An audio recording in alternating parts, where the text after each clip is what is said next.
you have to remove yourself from the habits, you Yeah. know, unilaterally, to break that dependency and break that expectation, and allow learning to come through.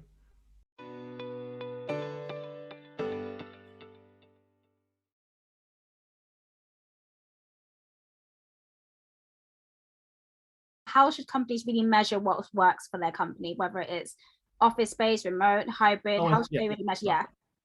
Yeah. Yeah. So I think the important shift you have to make is, what are you measuring?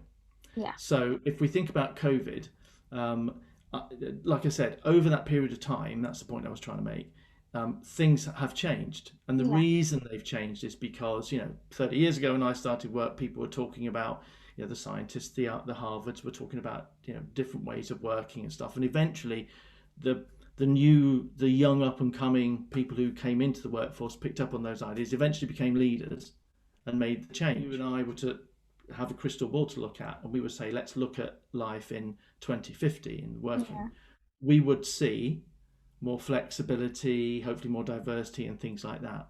However, it will take that 25 years for it to happen, because the people who are leading in 2050 Yeah. are very different to the people who are leading today, True. right? The people who called us. So what COVID did is it took the context from 2050 Hmm. of a world where that would be more flexible and do all of those things, and would require a certain framework of thinking in a leader, and a certain certain set qualities. It took that context and dumped it in the lap of a load of leaders who are leading today in a different context, and they're struggling to come to terms with it, right? Hmm. Yeah.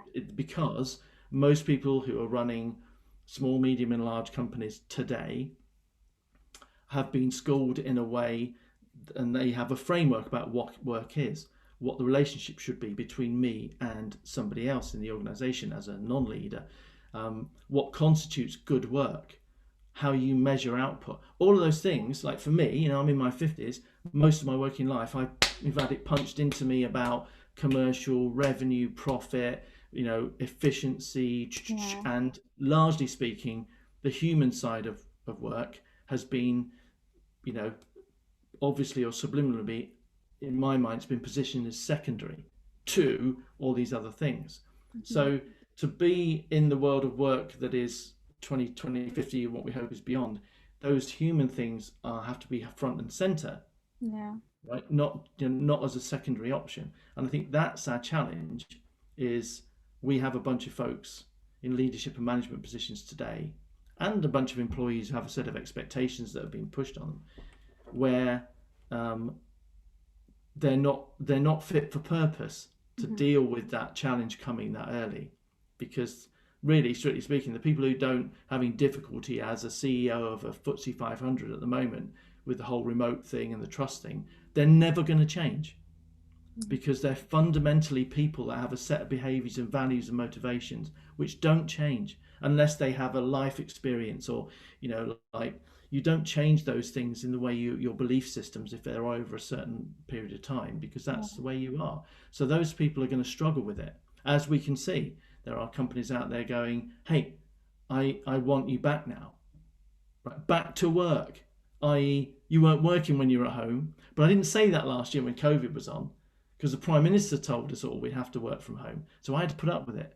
And very quickly, it would have made us look like a poor employer if we weren't celebrating how great our employees are, being able to work from home, and to do all of this great stuff and fantastic. Well, now a year's on, I'm fed up. I need to go back to type, please. There is no COVID anymore, so get your ass back into work. And I think we've got to break that, because if we're Yeah. going to measure anything, it's just measure outcomes. Don't measure anything else. We have 100 years of measuring inputs, which is about being present, looking like you're doing something, saying that you have to do that thing, well, 9 to 5, but now we're stretching that, to later. And so I think outcomes are important.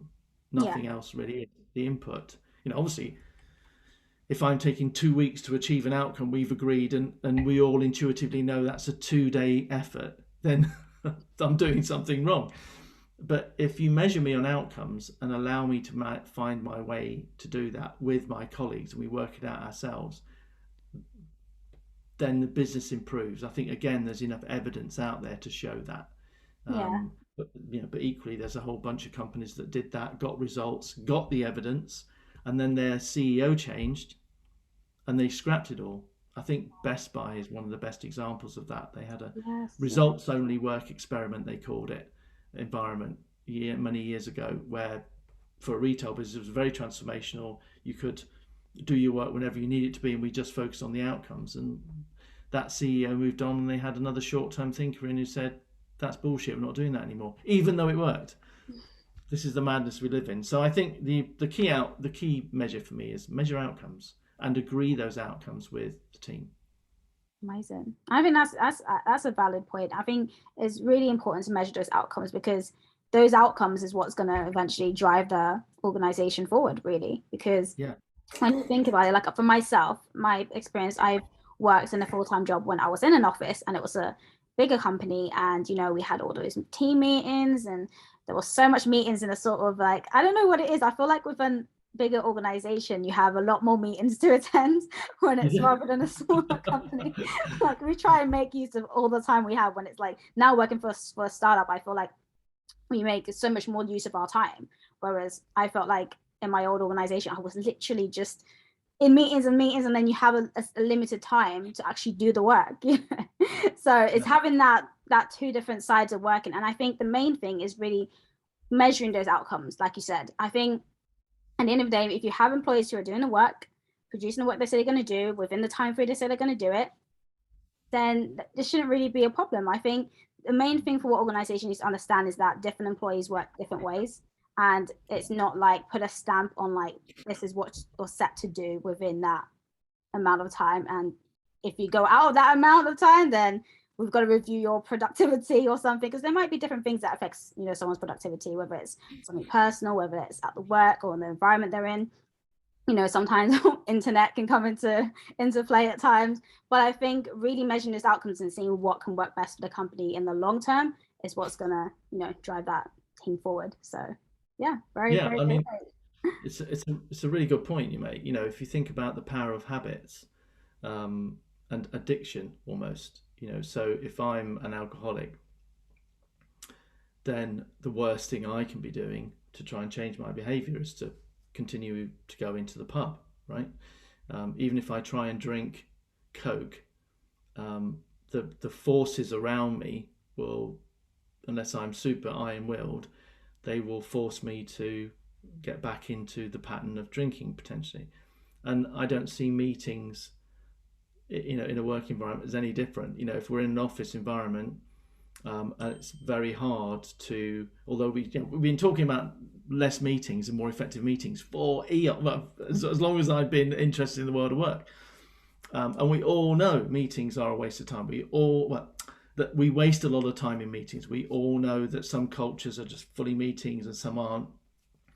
And that, as you said, there are places where you're in endless meetings, and then you've got precious left time in the day to actually get the stuff done that you agreed in the meetings.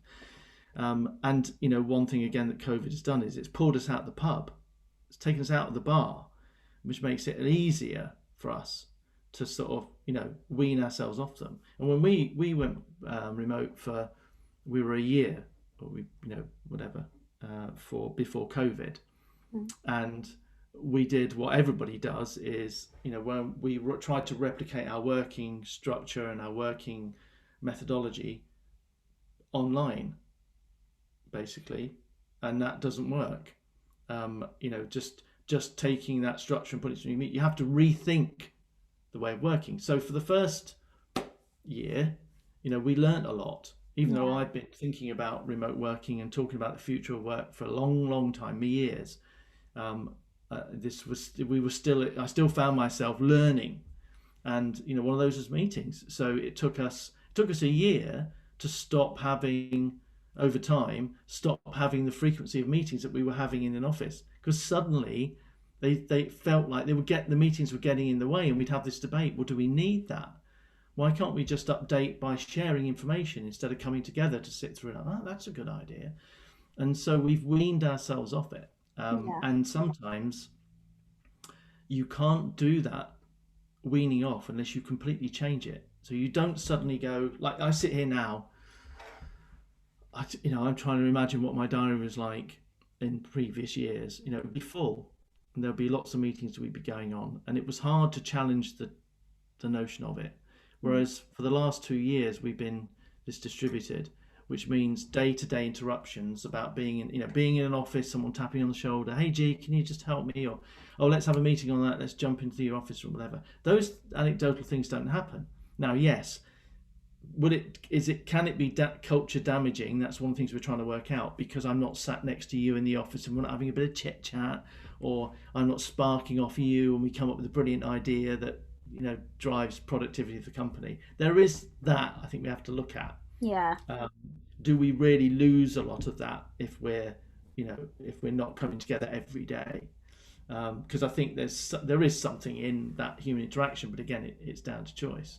But it's not until we're sat in a distributed sense and there are fewer and fewer meetings and distractions, which suddenly make me now look back on it and think, I've got far more quality time, Yeah. focused work time, uninterrupted time, because I'm not doing the meetings. So it feels very different now. It feels like, I'll have a day and I might have a call in, one meeting, but there are days when I don't have any meetings in my diary, because we work in an asynchronous way in communication terms, and I've got now into a rhythm of expecting to have decent chunks of quality time to do something, instead of trying to do something and fragment it into 16 half hours over a period of 2 weeks. I can do 2 hours on it today, 4 hours on it tomorrow, and then I've broken the back of it within a few days. Yeah. So I think we've discovered that you have to remove that element, then rework what it looks like. So I think, from companies that are trying to get into this, it's a journey. There's no consultants going to come in and go, rework that, change your culture and boom, and then just cut doing this. That won't happen. This has got to evolve. Yeah. And we've learned from evolving that things like you have to remove yourself from the habits, Yeah. unilaterally, to break that dependency and break that expectation, and allow learning to come through.